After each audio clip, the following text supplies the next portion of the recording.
we introduced the idea of setting up your business. Where's it going to come from? Plan where your business is going to come from. We gave you some homework. Part of the homework was to watch 2-1 and 2-2. Honest moment, who watched it? Very good. I did. All right. I watched it like 6 months ago. Okay. I've watched it. Okay. Honest moment, who completed the worksheets? And that's a benefit for you. That's personal expenses, business expenses, and what you want out of personal, business, and life. How are you this morning? I'm good. That's good. Those are all there to help you. So today we're going to talk about the sources. Where does your business come from? You're going to plan where your business is coming from. The farther you get into this business, the more your sphere of influence should be the main source of your business. Okay, so what does that mean? That means that you have to identify who your sphere of influence is. And in my world, the way that I look at it is in order for them to make the list, they have to know you, like you, and trust you. Okay, and if those three criteria fit, then that's wonderful. There are other ways to do business, create business, and we're going to look at that. So what we're going to do is this is about an 18-minute video, but we're going to do bits and pieces of it today, maybe not even the whole thing. But let's watch about where it's coming from and what it looks like. Let's see here. And I don't have good handwriting, so y'all just kind of live with it.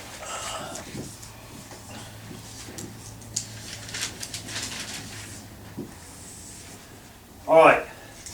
What does active and passive business mean? What does it mean? What does if you're out if a referral comes to you from somebody else, is that active source or a passive source? I'm thinking passive. It's passive. It could be as a result of active, but that lead is passive. At an open house, you are doing the open house and you pick up somebody to sell a house to. Is that active or passive? Active. Active. Okay. So if we are doing the business and create the lead, that's active. If it is just coming to us, Boomtown, Realtor.com, Zillow, those are passive leads. You're paying for them, but those are passive leads that are coming to us. Okay. Why is that important? Because we think that most of our actions in real estate are active, when in fact most of them are passive. Okay. So keep that thought in mind. You hand me the keyboard and the mouse. Keep that thought in mind while we watch the first part of this, and then we're going to get some ideas. They need a different mouse like we did. Hi, it's Coach Jackie. Segment 6 of Build Your Business. So segment 6, we're going to get into a little more of the fun stuff now. The little nuts and bolts of real estate, if you will. And we're going to go to sources. And where have we been? Built our life. What will it cost? We figured out on our average income per unit how many units we need. Now, here's where we're going to build the sources. So let's just think about this. And this would be good if you're in a group and you've got other people to talk to about this. Excuse me. You might want to like turn the video off and start thinking about some things here. Sources of business. What are the predictable paths of sources of business? And I look at two things here. I look at active and passive. Okay? Active and passive. And sometimes when I'm out with a group or I'm doing an office meeting or something of that sort, I'll go around the room and I'll say, all right, tell me where most of your business is coming from, and they tell me, we write it down on the board, and then we determine whether it's active or passive. And 80%, 90% of the business that people are doing is passive. Let me explain the difference. And I'll start explaining it by using movies. Kevin Costner, two movies that I love every one of his movies actually, but two of the movies that really stick out in my mind for this. The one is Field of Dreams, where he builds the baseball field. And in the Field of Dreams, he had sort of a motto in there. And the motto was, build it and they will come. And that's how I look at passive business. Build it and they will come. And I see a lot of realtors who get in and they think, get a license and the buyers and sellers will come. They will knock down my doors for me. No, doesn't happen that way. Send a mailing, people will call. Show up in an open house, people will come. Man the phones at the office and the people will call. Well, it doesn't always work out that way. So the other movie that I want to mention to you is Kevin Costner's Dances with Wolves. Now, there wasn't really a themed motto in there, but if you watch the movie where Kevin Costner was stuck out in this just terrible frontier, this nobody else had lasted out there. It was just ruthless, absolutely ruthless. And so he's out in this frontier and he's got to make it work. Well, if I were to create sort of a sentence motto for that movie, it was, if you want to eat, you better go get something and drag it back to the fire, or he would have starved. Now, that is active. So here's the difference. Active, you go get it. Passive, it comes to you. So again, if you're in a group and you've got someone to talk about, or two, and brain. All right, tell me some of the ways that we can attract, that you are currently attracting business. Open houses. Okay, open houses. Is that active or passive? Active. How is it active? Okay, so let's talk about how, there's two ways to do an open house. Company pays for an ad, puts it in the paper. You go put some signs in the yard and show up. Is that active or passive? Versus, let me give you this. Versus they do all of that, but you print some flyers or 15 invitations and you send those to the neighbors around, inviting them to your open house. Now what is it? Okay, the first one is passive because we did something and we showed up and we're hoping, like she said, for them to come. But the second one is on Friday afternoon, you go knock on, it's called the 5, 5, and 5. 5 this way, 5 this way, and 5 that way. Knock on the doors, give an invitation and say, hey, I'm having an open house at your neighbor's house on Sunday from 2 to 4. Love for you to come by and check it out. Here's your personal invitation. What have you just done to that person? Made them feel special. Okay. What does everybody want to know about their house? Price. Their value. Okay. So they're going to come and check their house against this one, even if they hadn't thought about coming. Now they're really going to think about it. Okay. So you have now, and then you also showed them something else. When it's time to sell, they're going to remember that you knocked on their door and did something for that seller that they may have never seen, okay, but certainly hadn't seen in a long time. So we're going to say open house, both sides. What's another one? Door knocking. Door knocking. Active or passive? Okay. Now, what does how would you use door knocking? The plan is that we have our business cards, of course, but really to get a flyer, because I think it's a little more effective because it's not just a little business card that everybody in the world has. Right. Flyer's a little bigger, a little bit more personal perhaps, and a little bit more noticeable if it's sitting on the counter. Okay. And go there, knock on the door, and let us help you.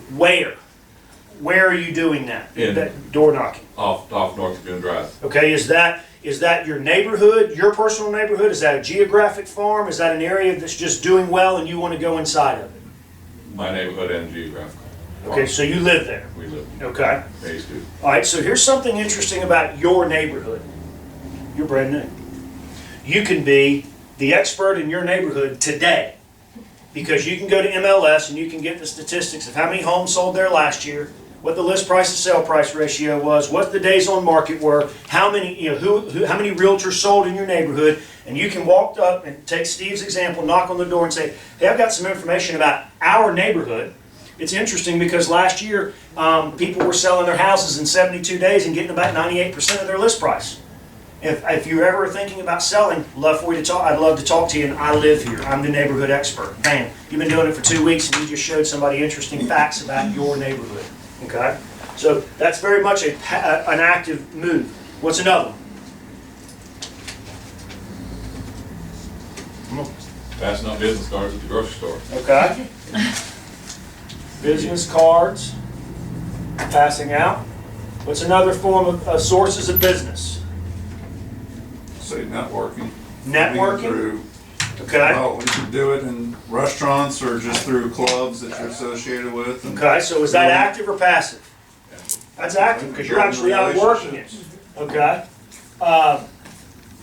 I eat lunch every day at K-Hall's in town. That's where I eat lunch. From 12 to 1. If you want to kill me, you know where to find me at 12 to 1. Okay?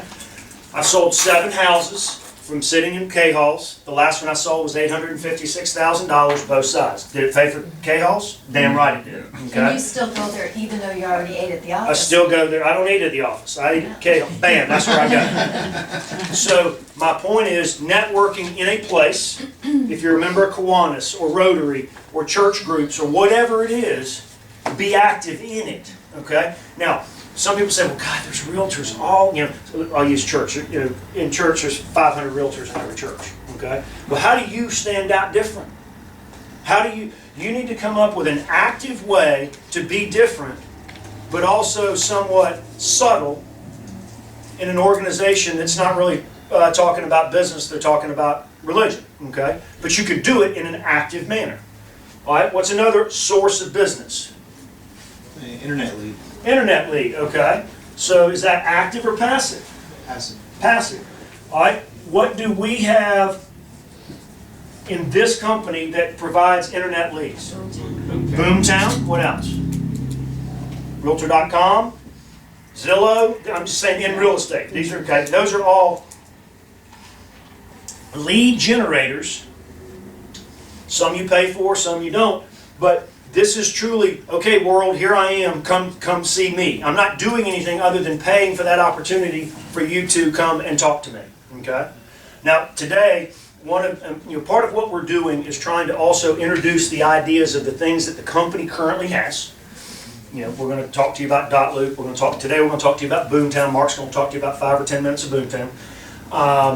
So just so you understand what we have that you might be able to implement into your business to help it grow. Okay, what's another way of sources of income? Floor. There you go. Passive or active? passive. Passive. Okay. She calls it opportunity time. Here in a minute. I like that. What can you do on floor? And I don't know how y'all do floor out here, but in my office, if you're on floor, it's from 8 to 12:30 and 12:30 to 5. And we don't have a backup. I don't know if y'all do that or not out here, but what can you do while you're here waiting on a phone call? Network. Emails. Make phone calls. Work on a file. Sitting there drinking coffee and interrupting somebody else's day that's not on floor is not one of the things you need to be doing. Okay? Make the use of your time. You have to be here. Okay? You not have to. You chose to be here by taking floor. Okay? Make use of it. Make it, to some degree, make it be active. Okay? Do something to create business. What else? Prep for open house. Huh? Prep for open house. That's right. What else? I work on my social media. Social media. Very good. What is, the old man here is going to go to a social media class today at the board. Is that active or passive? It's active because you're actively, There you go. working on content. That's right. What type of information do we put on social media? You can put listings, You can put listings, your phone number, like your contact information. right? So, we're going to promote 123 ABC Street and put it out there. So, what are we doing to make that active, or could it be on both sides? Because if I'm putting it, if you're in Iowa and I'm putting this out there, I'm not having direct contact with you, but I might because of my It post. may turn into a referral. It may return into a referral. Okay. Informational, right? Information. About our location and Right, why you want right. to live here or buy So, here. okay, so is there anything else that we do that is a source of business? The big one we haven't even talked about. SOI. That's the number one source of business that you need to think about from now on. Okay? No matter what, that thing needs to be touched all the time. They need to know who you are, and you need to know who they are all the time. Okay? So let's keep this in mind. Let's listen to this for just a minute more, and then we'll continue. Brainstorm this. I'd almost turn off the video and do a little workshop of, say, all right, what are the predictable paths of business? The paths where it comes to you, and the paths where you literally go and get it. So now, if you're going to do this in a workshop or brainstorm, or you want to think for yourself, which would be really good, turn off the video. Turn me back on after you've done some thinking. That would be good for you. If I were in a live classroom, that's exactly what would be happening right now. But I'm not. I'm on video. So if you turned me off, I'm back. If you didn't, and you're just using me to brainstorm, okay, that's fine. Let's think about it. What are the predictable paths of business? Well, obviously, our sphere of influence is one. The people we know, the people we're connected with in some way, is our sphere of influence. And we had, remember the circles that we did earlier? We had the future connections. We had the inactive connections. Those are people that you know, but you're not really doing anything with them. And then we had the active connections. They're getting postcards, they're getting calls, maybe whatever. And then in the middle we had that favorite 50. These are the people who you know really, really well. We'll talk quite a bit about them during this Build Your Business course. But the sphere of influence is number one probably for most of us, and where we would like to build our business. Now, I'll tell you this. If you could get 100% of your business from sphere of influence, I would be the happiest coach in the whole world. But that's pretty hard to do. And the other thing is this, to really get this going, you're going to have to do a bit of dances with wolves and go make it happen. Once you have years of systems of getting the business from them, they literally turn into Field of Dreams for you, and it does feed you. But it sort of takes me to something else that Young and Rubicam did a thing, I don't know what you would even call it, but one of their thought processes is their 4 pillars of branding. And their 4 pillars of branding goes like this. They said that every company that's going to make it, and I look at you and me as real estate agents as a company, whether you are the broker or whether you are the agent, you're your own company, you start your own boat. They said you need 4 things, R, R, R, and D. First R is recognition. Marketplace has to know we exist. Second R, reputation. It's not good enough that they know we exist. They have to think very highly of us. We have to have this premium reputation out there that people really love us and know that we're very knowledgeable and that we care. All right? The third R, relevance. Relevance means that whatever we're offering to people is meaningful, and it's current, and it's relative to their needs, so it's relevant. And that's really important. Now the D is the differentiation. What was really cool about this was when I learned it, I was asked a question, if you had to pick 2, which 2 are the most important? And I picked recognition and reputation because I've been in the business 28 years. That's what's gotten me where I am. In my sales, it was recognition, reputation. People knew I did a great job. They told everybody else I did a great job. And all of a sudden, my sphere of influence began to feed me. And it was great. It was just great. And in my speaking business and coaching business, same thing. I've got a recognition out there in the marketplace. And my reputation is good out there. People like what I do, so they tell somebody else, and I get a call, and I get business. That's a wonderful way to live your business. And a lot of us have been living that way forever. So I said recognition, reputation. And then what the instructor said was, you couldn't be further off. Those are not the 2 most important. Relevance and differentiation are right here. And they said, look, what you are offering people needs to be very relevant, very meaningful, very useful to the specific consumer and to the market today. Boom. And I have to have points of difference that they will see that I'm not just everybody else, because if we don't have points of difference, shoot, man, they'll hire the least expensive person or the person they just kind of like to socialize with the most. These are the most important. And I thought, really? Because I've lived with these. And they said, look, that's the problem. So many agents are living on their recognition, and reputation. So many are living on that's not going to move them into the future, though. You'll get some business there, but it'll wane. Because, hey, our sphere's under attack. Emails, automatic MLS notification, listing book notifications, blogs, all that stuff, it's under attack. We'll talk more about that later. But they said, look, if you've got these two things, you can create these two.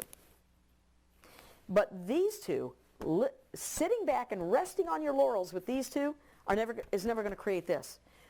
Literally working on your business and creating relevant information and being different than your competitor. That is important. We've got to build that, and we will be building that all the way along through Build Your Business. But the reason I brought it up now is this. We can't rest on our recognition and reputation because there's too much at stake. We've got to be creating other things. And that's why I'm saying, if you're planning on your sphere of influence simply passively feeding you forever, it could die off. And we've all seen it. We've all seen where that younger realtor comes in. And they're very relevant to what's happening today because they just got out of school and they're excited. And they know computers and they know technology and they know how to blog and all that. They've got some points of difference. And here's the rest of us who have been in the business 28 years, who we've been resting on our sphere is going to feed us. And all of a sudden they get I sold them 3 houses, and that young kid who knows jack about real estate just come in and got their business. We might think they're stealing our business. No, they're not. They're relevant and they're different. And I'm going to suggest to you, if you've been resting on your sphere, that's fine, but don't rest there forever. Figure out ways to go get more involved with your sphere, make them more active, which will be part of our marketing plan, so that they're feeding you, okay? So sphere, obviously, one. Some of us are treating them very passively. We're going to learn to treat them more actively, especially that favorite 50. Sphere is one, obviously. And sphere could be here or could be here. It depends on how you work it. Open houses are another source of business, aren't they? Open houses. So where would they go? What company in town right now uses no advertising in the News Herald, in magazines, in postcards, nothing? All they use is social media. Who is that? They're young. B. Cody Shields and Zach Sanchez at Think Real Estate. Okay? They're both in their 20s. They live on social media. They're that group of people that tell you everything that's happening. Here's what I'm eating for dinner. Here's where I'm going for this. Here's what I'm doing. But you know what? Everybody knows what's happening and where they are. Okay? Somebody like me, I don't think that I want you to know all about what's happening in my life. Okay? But that's the generational difference, guys. That has nothing to do with it's good or bad business practice. That's our age difference. Okay? So I was with the reputation and recognition as well. Okay? I thought the same. So how can you be different today? What can you do different today?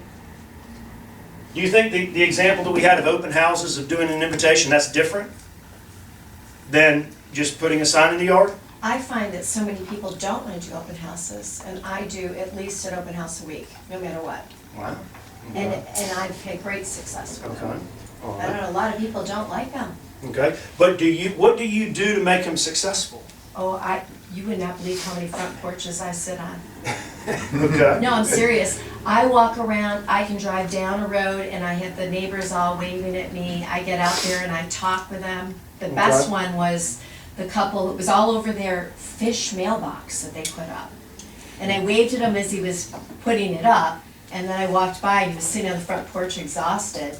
And I said, "Set, I'm walking it to you." And the next thing you know, the wife comes out, the next thing you know, the neighbors walk by and they're introducing me. And I seriously sat there for an hour and a half, and every time I go down the road, they wave to me to stop. Okay. So but they're introducing me to the other people. Okay. Yeah, so it works.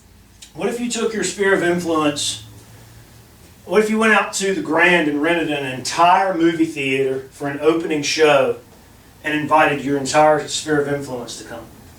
What if you had Shred It show up here at one of your parking lots and invited everybody in your sphere of influence for that day to come out and shred any documents that they wanted on you? What if you finish the sentence? Those are two things that nobody does. Now, those are expensive. You don't have to go to but you can find something to do to make these people feel special, other than, here's a quarterly report, and here's what's happening this month. Okay? You need that too, but what can you do different? Okay? Now, relevant is interesting. You can give them a bunch of relevant real estate information, but does that kind of go in one ear and right out the other, or over their head in a lot of cases? Because remember, we do this every day, okay?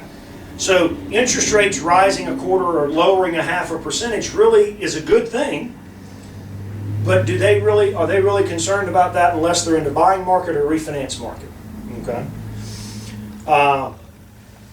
The stock market going up and breaking 30 is a good thing, but unless you have a 401k, a retirement plan, or anything like that, you don't pay attention to it. Remember, everybody's 401 went to a 101 when the world fell apart, and now it's back up to a 501. So now we're doing good. So there are things that you can do to differentiate yourself, but you can also give stuff that you think you're being relevant to, and at the end of the day, all you've done is throw mud against the wall because it really didn't stick with them. So you've got to think about the content that you are sending them or having a conversation with. You walk into a party. What's the first thing people say to you? How's the market? How's the market? How's the real estate market? Do you have anything canned? Do you have a script to say to them, or do you just say, it's good? What would you say if you walked into a party and they said, oh man, hey, your real estate's going wonderful, you're loving it, how's the market? What would you say? It's good? What would we say? Let's talk about that. What would you say? What you want to do. Great time to buy. It's always a great time to buy. Okay? Step in. Yeah, okay. So right now the big concern is, well, what's going to happen in the real estate market next year when all these houses are going to come onto the market? Because we've doubled down the amount of property in MLS in 4 months. We doubled the amount of listings, okay? Is that something we want to talk about? Is that changing a market condition? Going from a buyer's market or a seller's market to a buyer's market? Maybe. Is it softening prices up? Maybe. Is it okay that prices have kind of have stopped accelerating? Yes. Amen. We learned what happens when prices accelerate too fast. Okay? So you need to have 2 or 3 facts that are relevant to people that are not in the real estate business, that may not be selling today, that you can talk about when people ask you, how's the real estate market? Okay? If it's in your neighborhood, well, you can talk. We had 3 houses selling in our neighborhood last week. Can you believe that? This market out here is doing wonderful. Wow, where were they? Bam, bam, bam. Okay. Now you are showing that in your neighborhood, you're paying attention. It's one thing to say I'm the neighborhood expert. It's another thing to know what's happening to be the neighborhood expert. Okay. Knowing how long houses stay on the market and what you can get, list price to sale price ratio, are 2 things that they will pay attention to every day, all day long. Why? It personally benefits them to make more money and move faster. Those 2 things, if you'll know those on a county level and a neighborhood level, you have 2 things you can talk about all the time right there. Okay? Make sense? All right, we'll do this quick, and then I'm going to have Mark come in. We're not going to watch this whole thing. I put them in both. Depends on how you work it. If you just put an ad in the paper, put a sign in the yard, and show up, it's passive. You're waiting for people to find you. If you invite people to that open house, and you literally hold it in a manner that's like a home and flower show that you plan for, and you have invitations out there, then I would say it's more active.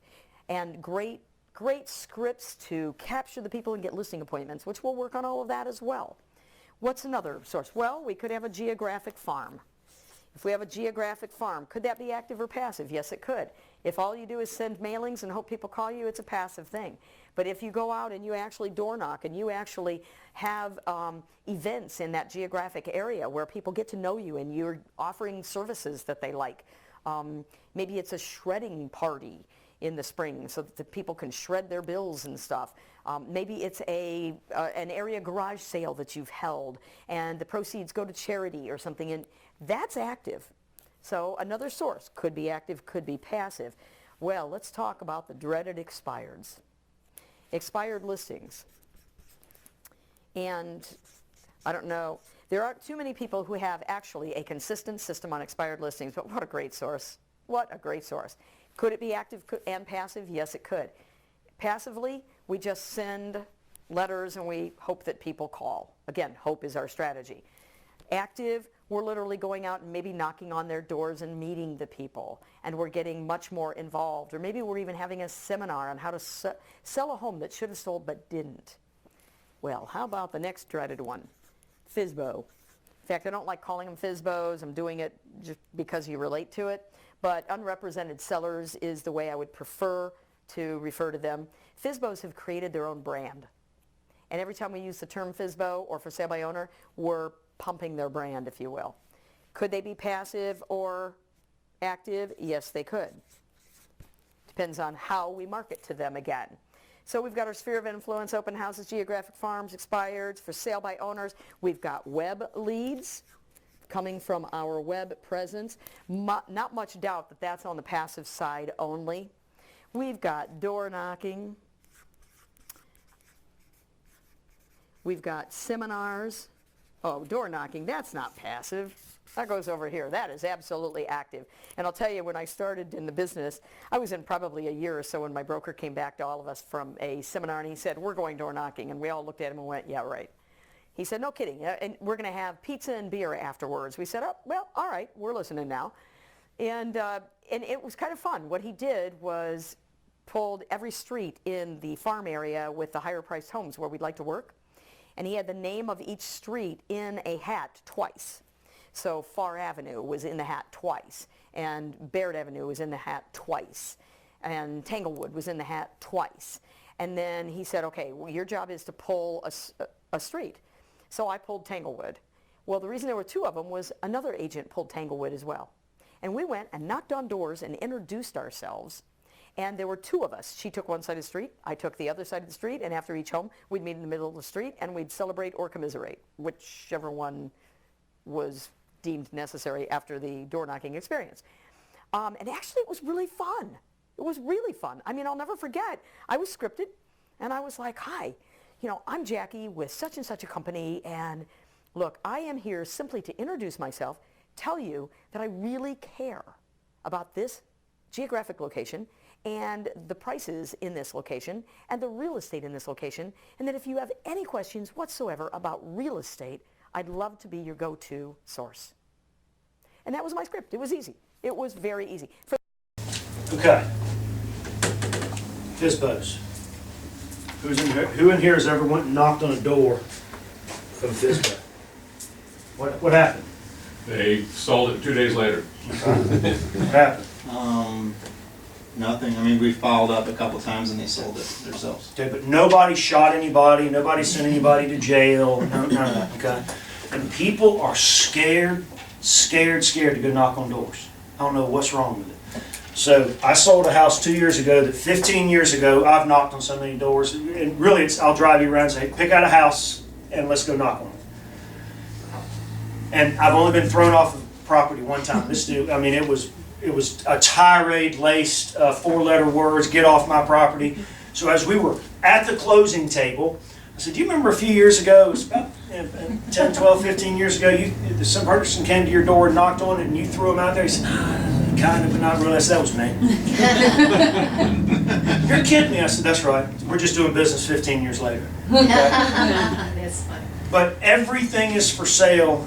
Every house is for sale in your neighborhood. Every house is for sale over there, and they just don't know it yet. Okay? FSBOs, the best part about it is, it's already for sale.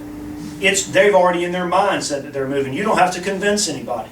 All you have to do is convince them that they need the use of a real estate professional. Now, in a really good real estate market like we're in right now, do they really need us?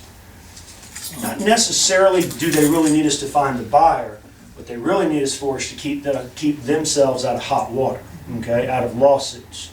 So, I would submit to you that if you would put together a FSBO package, what would be in that FSBO package that you could hand deliver to them? Seller's disclosure, Seller's disclosure, what else? estimated closing cost sheet, Maybe an estimated closing cost sheet, what else? Yeah. at least 3 good comps. What? At least 3 good comps, okay, what else? What about you? Do you have a business resume? Do you have a resume that talks about what you do in real estate, what organizations you're a member of, what community service you do? Not how many millions you've sold, not what diamond club you're in, who you are and what services you offer. That might be something you could introduce yourself to them with. What about something about the company? I mean, we are the #1 company in town. You can provide information and show real statistics that we closed over $425 million in sales last year. Does that mean anything to them? Maybe not in the volume sense, but it says, hey, I'm working with the best. Okay? So you deliver that to them, so you're making it an active source of business by going there. Okay? Now, Steve said they sold it 2 days later. Yeah, that's going to happen. The percentages are going to be low. Okay, but they're going to pay off handsomely for the 1 or 2 that are going to show up because you have very little time in getting that business and you hand delivered something, so you've automatically got some trust from them and some wow, this is different. Okay, they like what you're doing. And oh yeah, you've picked where the house is. You're not just driving down some road and see a for sale by owner. You're picking a neighborhood that you know is doing well in, so it's probably going to sell, so your time is worth it. Expires. I'm in my 26th year, I've never done an expired listing, so I can't talk to you about how to do that and be successful.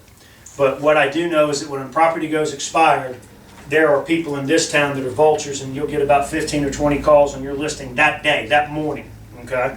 So if that's the way you want to do that, that's fine, okay? But just know that that is a tough one. So as far as sources of business go, what I want you to think about is this. Where are they going to come from this year? Get your top 4 of where your business is going to come from and focus on those 4. Okay? Put your money, advertising dollars, if that's one of the ways that it's going to do it, in one of those top 4. Another little trick you can do is if you're going to spend money over on this lead generator and you're going to spend money on this Geographic Farm, go to GoDaddy and get different email addresses so that you know that if an email is coming from this over here, it's coming from the Geographic Farm. If it's coming from this lead over here, it's coming from this web lead over here. So you see what is working rather than it all coming to one place. Okay? And it's cheap. And it's an easy way to do it. And you just point everything to whatever email program you use. All right, try that. I think it will be helpful for you. All right, so remember, as with all of this stuff, if you don't go and pick the 4, if you don't do your budget, if you don't do the other things that we talked about, you're just cheating yourself. Okay? Try to implement one new thing that we're learning about into your business. So I'm going to get Mark to talk about Boomtown. Who in here is currently on Boomtown? Okay. Who in here has sold and had a closing from Boomtown? The lead I put in there myself, not an internet lead. Okay. So you put, but it didn't show up on Boomtown. Okay. All right. I'm still trying to understand Boomtown, so it's difficult. Yes, sir. Hey, good morning, everybody. Good morning. If you don't know Mark, it's Mark Cowart. How are y'all? I want to tell each of you how lucky you are to have this guy training you. I think Robbie's one of the most talented trainers I've ever seen, and I came out of that industry 20, 35 years ago, how long ago it was, and he's very good. Not only Robbie very good, he's one of the top agents in all of Florida. So when he's giving you advice, it's advice for the listeners. So I heard Robbie ask, how many here have had a Boomtown closing? How many? 1, 2, 3. All right, so let me explain one of the things that Boomtown can do, but let me first explain to those who don't have knowledge of Boomtown. Boomtown's a very sophisticated, very technical driven platform. So if you sit there and took your day timer and you took every client you ever spoke to, every property you ever looked at, broke it down by the bedrooms, by the baths, by the square foot, by the price, for the history of you in the real estate business, how big would your book be for each client that you dealt with for 18 months? Let's say 12 months. You would have page after page. Every time you spoke to him, you take detailed notes. Every time you text back and forth, you wrote down exactly what those texts said. Let me explain to you, Boomtown does all that for you, but what it does do, and the company spends a lot of money to provide it for y'all. I will give you comparisons. Our Berkshire Hathaway competitors out on South Walton, and they're the Destin South Walton e-car people, their agents pay $365 a month to have access to Boomtown. Okay? Our agents there's no charge to you to have access to Boomtown. The only charge related to Boomtown to you is if you're receiving leads. You want active lead rotation in Boomtown. That's the only charge. Every one of you in here, who all has a Facebook page? I'm sorry, who all in here has a website? Okay. Let me ask you this question. Does your website, does it have the ability to keep track at every single property your clients ever looked at? Every time they log on the internet to look at real estate, does it know? Just because you're using Boomtown. So here's the deal. Don Cooley and two of his guys came out to the office last week. We spent about an hour, and Don was just blown away. I can sit forever to explain Boomtown to you, but what Boomtown is an all-encompassing real estate sales vehicle. It is going to keep up with everything that you do as an agent throughout the day. Every morning, you will get an email from them. It's called a daily insight. And if you're a smart agent, if you're an informed agent, if you're current with your client's agent, the only thing you have to do that day in real estate other than show real estate and do follow-up calls is do what that email tells you to do. It tells you to text somebody, to call somebody. It'll say call or don't leave a voicemail, then send a text if they don't answer. It'll tell you what to tell them. And it's doing it based on the analytics of their searches. Did you know, who in here has ever had a high priority or high interest lead company? It says in your high interest. Do you know that 71% of high interest buy within 30 days? Or they go under contract in 30 days. They may not close, but they go in contract. So when you get that high interest, that's the first thing you're going to get that morning in your daily insights. It's going to say you've got these leads you have not contacted. It's going to give you their names, their contact information. Then it's going to say these are high interest. And those high interest you click on, it's going to take you exactly what they're looking at and why. It's going to give you the analytics. It's going to tell you how many bedrooms they're looking at, how many baths they're looking at, how many the average square feet, what the price they're willing to pay. It's going to tell you everything. The second thing that Boomtown does for you, who in here knows what hot sheet is? Okay. If you're using your Boomtown effectively, it takes that hot sheet information and then takes it and looks at all of your leads and sees which of those leads best fit what is hit the MLS hot sheet. And it only gives you this information in absolute detail, such as, let's say that Robbie is an active Boomtown user. He's looked at more than 4 properties. Property hits the MLS, on the hot sheet. Boomtown grabs that and looks and sees that 92% of the things Robbie is looking for, that house fits. Now, how easy would it be to know that something absolutely fits somebody? It is not based on your opinion of what they want. It's based on their search criteria, and it's based on numerous searches. The other thing Boomtown does, and this is critical, if their Boomtown is open, let's say they're looking at Boomtown, but they also use Zillow or they use something else. As long as their Boomtown is open, every search they do over here, Boomtown captures it and throws it into their statistical data. So I'm explaining to y'all, those who don't use this vehicle, let me also share this one thing with y'all. The largest competitors we have, the most powerful real estate company in the world, the Keller Williams, the Sotheby's, people like that, that's the only thing they allow their agents to use is a client management tool. Sotheby's International, which is giant, they're giant, giant, worldwide. all the information that I know about Boomtown actually came from their IT and their marketing people from their corporate office in New York. I happen to be pretty good buddies with the CEO of the company, and I just reached out one day and asked it, about them, about what it was. Their people helped us right out of the gate. They didn't think we were competitors to them at the time. All I'm saying to you is that this company spends a lot of money. There's a misunderstanding of Boomtown. If you are successful, it is the only website you use. No one goes anywhere else first. When you're having a lead come in, you want them to come into them. You want it to come into your Boomtown, so it's capturing all that data. If they're looking, let's say you've got an account's website, or I actually have a markcalvert.info, but the only reason I use that is to sell me, not to sell real estate. And they can click into my Boomtown from all throughout it. But they choose to go in that way. But they're already in my Boomtown to get that site, so I'm not losing them. The thing is that for you, if you're looking at your Boomtown, and let's say that you get a new listing, Laurie, okay?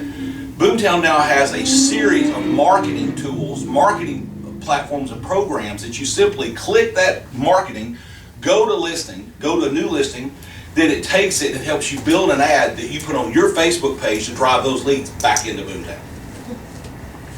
It's in there. So starting next week, I'm going to start doing the training again for Boomtown. Josh and Matt were absolutely awesome helping people customize, because you can customize your page now. Like he's got a video playing on his homepage. Guys, I'm telling you, if you're not using it, you should. And y'all need to be thankful for Robbie. I'm going to tell you, Robbie's good at what he does. He's pole dancing in his, so y'all don't know. All right, buddy. Y'all can call me anytime. You can come out to the office with me and sit at any time. People do it all the time. Great. Perfect. Come on. Thank y'all. Thanks, Robbie. Yes, sir. Chris, go to work. What do you get? Sales. So I wanted, and I know that y'all have heard about it, Mark's in charge of it. I'm gonna take my team out to Mark and spend an hour with him. Spend time, use that resource, okay? Don't, when you're, somebody was saying, when you're in a big group and it's having to wait and list, that was you.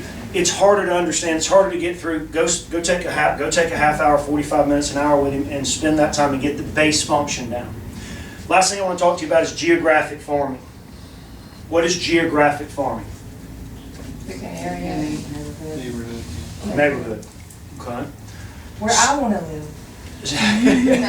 How do you pick a neighborhood? Eric? Well, by my knowledge of it, for one. Okay. And if it's something that I'm very interested in, that neighborhood, I like the neighborhood, so forth, that helps. And where I live. Okay. So, statistic is this, NAR did a study. If you start a geographic farm that you do not live in, you need to expect to work that farm for 18 months before you see a return on your investment. 18 months, that's a long time. Well, you could probably shorten that, and that is purely passive. I'm sending mailers for 18 months. I'm sending a just sold in there sometimes because I get a listing out of it. That's still passive. I'm just giving you information. You could shorten that window by doing making it some active work in there as well. Okay? But what should you do when you go look at a geographic farm? Average price point? Okay? We want to know a couple of things. Average price point. What else do we want to know about that area? Days on market. What else? What other relatives are selling in that neighborhood? What other realtors are selling in there? Hey, can we? That's a big one, because would it be a smart idea for me, who works in town, to go market myself in Bay Point? No, No. Why? because there's half the agents live in Bay Point. 10-4. I live in Okay? Bay Point. Right. I have to go find a different place. Right. Because it's inundated with realtors. Oh yeah, by the way, geographic means you can service it too. I'm 40 minutes from servicing a listing, 30 minutes at best, okay? How often do homes sell in there? That's a big one. There's the landings up in Lynn Haven. It may not be the same now after the storm, but there was a period of time where 2 houses a year sold in there. Why in the hell am I going to go spend $300-400 a month in trying to market myself for 2 houses a year, and I'm competing with 14 other realtors. Okay? Do your homework. List price to sale price ratio.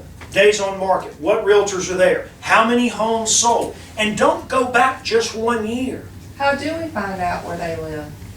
What do you mean? Like if there's other realtors in the, Well, it's not necessarily that live there as much as when you're doing your study of the neighborhood, you want to look at what realtors are selling in there. well, If but you're there going, again, what if there is one living in the neighborhood? that's okay. That's not a problem. As long as there's not 50 living. My point about Bay Point is, they live in Bay Point. Steve doesn't live there, but people thinks that he still lives there. There's just, you live there. It's just, but in this office, there's probably 5 people who live in Bay Point. Yeah, the Okay? rest of them are in Wild Heron. And the rest of them are, it's just, They all live back point and went to Wild Heron. right, so, When Mike Curie moved out, I was like, woohoo! so pick a neighborhood that's active and geographically good to you. But I promise you this, okay, when I moved into Mowat Highlands, this was years ago, Vince Price and Al Reitenberger, but particularly Al, they both worked for Coldwell Banker. And Al lived down the road from me, and Vince had been selling in there, and I was like, all right, I'm getting ready to take this neighborhood over. How am I going to do it? So I started mailing, and immediately told them where I lived, so people would stop by, like you're talking about, and become a neighbor. But I had to do something different because Al had this, nice brochure that was a quarterly report. He'd been doing it for a couple of years. People came to expect it. How do you get past that? I'll tell you how you do that. You have a couple of little kids in your little red wagon, and on Halloween and Valentine's, you fill it up with candy, and you walk from door to door, and you take the little kids holding the bags, and you take it up, and you say, Happy Halloween, or Happy Valentine's Day, here's your candy. Oh, and of course, attached to that is a business card or something something about real estate. That's how you go take over a neighborhood. You put a face with the name, okay? So now we're back in, differentiation. Yeah, you're being different. But you are geographically, you can go do that in a geographic farm or in your own neighborhood, okay? Be different. Yes, sir. It's also, I guess too, it's important from a solicitation standpoint, right? Because, even like Bay Point, you technically cannot go knock door to door without probably getting in trouble. Okay. And probably security's gonna come pretty quick. Right. But there are some neighborhoods you can't really get in and do that. Right, and you need to understand the rules in what you're working in. That's a good point. You go into a highly restricted HOA, I'm sure the Preserve, Bay Point, Wild Heron, all these high-end places, they don't want people knocking on doors. That's why you live behind the gate, okay? Be selective, be smart, I agree with that. But guys, these are ways right here, we've talked about, that those are ways that business is going to come to you. But if you think that getting up this morning, getting dressed, coming to the office, come sitting at the desk and staring at that phone, waiting for it to ring, I'm getting ready to get rich, go to Walmart and say, welcome to Walmart. Thank you for being here, because you're going to make more money doing that. Okay? What I'm trying to get you to understand is, I need you to figure out where's your business going to come from. We've already worked on how many units you have to sell in order to get the money that you want to get. When you did if you did your budgets, was it kind of, oh my God, how much money you have to make in order to have the lifestyle that you want to have? Okay? When I did that, I was like, ooh, this really sucks. I got to work harder this year. Put things on your calendar. When you're going to mail to your geographic or your sphere, what are we doing this week, Ashley? Who are we mailing to? Sphere of influence. Okay. What day are we doing it? Thursday. Okay. So that's on our calendar. Okay. Do that. Make that happen. Okay. Well, when you think about Don and Bubba, it's probably, if you go back there, it's still behind the door. They have the whiteboard. They made that goal of how many listings they will have a month, and they have hit it. Yeah. I don't think they've ever not hit it. Yeah. Yeah. We just bought one for that same reason. I have to produce 5 listings. She has to produce 4 contracts a month. Bam. That's what we're working on. Okay. So put those goals out there. Put them in writing. Write in lipstick or erasable on your bathroom mirror, so every morning you see them. Okay? Write an affirmation on your bathroom mirror along with your goals. Every morning you will see, today I have to get this done. Unless you brush your teeth in the dark and shower in the dark, then you won't see it. But do something different than you did last year this year in your business, for those of y'all that rented last year, okay? Try it. Your marketing budget's your marketing budget. Doesn't mean it has to all be in the same place. It just means you can try something different with the same amount of money that you had before. Yes, ma'am? Who do we go to when we're a little technically challenging with the flyers and stuff, creating them? Okay, we have a program called Imprev. There's Right. a class on that Thursday. Thursday, there's a class on that where? Here? I believe it is, yes. You can go on the agent app and see the schedule. Right, for but that. like if it's more economical to go somewhere else and to create, I'm just, That one I don't know the answer to. But I would sit in Imprev and learn how to do that, It's okay? really easy. Yeah, and learn how to do that. when it's the same. So, It's you guys out here at the Thomas Drive office, free. yeah, it's free. I mean, Yeah, but right. the printing side of it's not, but the other part The is. company has a pays half. tax. The company up to pays, $500. yeah, I believe the company pays half up to $500 yeah, so per month. the Thomas Drive office is the #1 mailing office in our company. I mean, they got stacks of postcards showing up here all the time. They label and stamp them, okay? That is a practice that we used to do in the 90s a whole bunch, and then the internet showed up. You know, and people go, oh, I don't have to do that. You still need to do it. It's like football. Blocking and tackling is still #1 thing you gotta learn. Well, you gotta touch these people. NAR, another study, NAR said, you have 3.5 seconds from the time that junk mail shows up in their hand to the time they throw it in the garbage can, on average. So if they have to open up an envelope, unfold a letter, you're gonna lose a higher percentage of those, as in if they just have to pick it up, read it, and become accustomed to just flipping it over. They may still throw it away, but at least they got your message.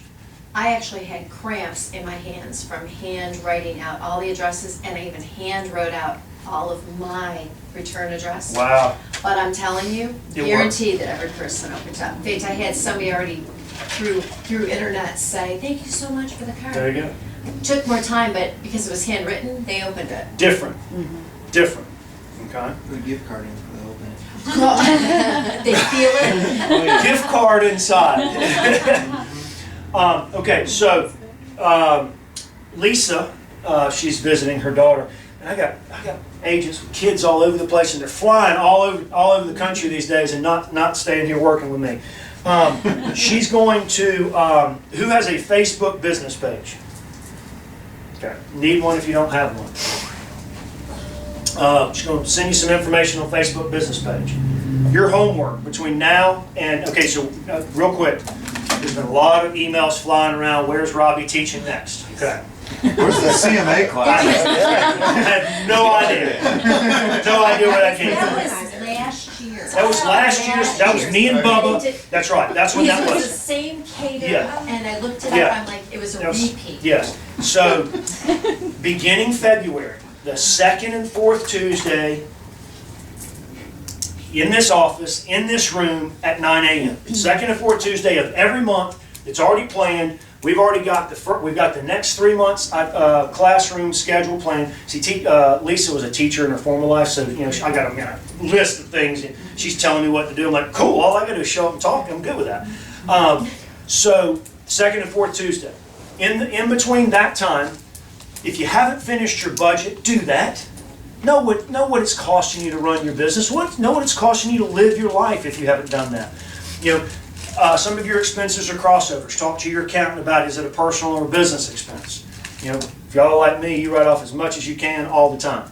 Do that. The other thing is, do the sheets about what you want to do. This year I'm going to Thailand. My daughter's moving to Thailand in May, and she's going to teach English over there. And my dad was in the Vietnam War. I didn't meet him until I was 6 months old. I'm going to Vietnam to see where my dad was stationed during the war, and I'm going to see my daughter there. That is #1 on my list of what I'm going to do this year. How am I going to get there? How much money is it going to cost me? My God, I was looking at flight tickets the other night. But that's why we're doing that, so that we understand that we have a goal to work towards. Okay? Do that. But on your Facebook page, I want you to post, between now and then, I want you to post 2 relevant ideas that your followers, hopefully, will comment on, share. That's your goal, is you want them to share it and or comment on it, okay? And you come back and tell the group what you posted, what was the best post that you had, and what did people do with it? Share it or talk or comment on it more, yes. As a matter of fact, the Tom Ferry videos that I've been listening to Uh-huh. this morning is on about social media and Facebook, about advertising. Well- And he hit some very specific points that It's you're probably free. not aware of. It's free, and if you want to boost it, it's cheap. I mean, it's the cheapest advertising I've ever seen. And more, I mean, it's specific. You can do women only over 50 in this price range. You can, whatever you want.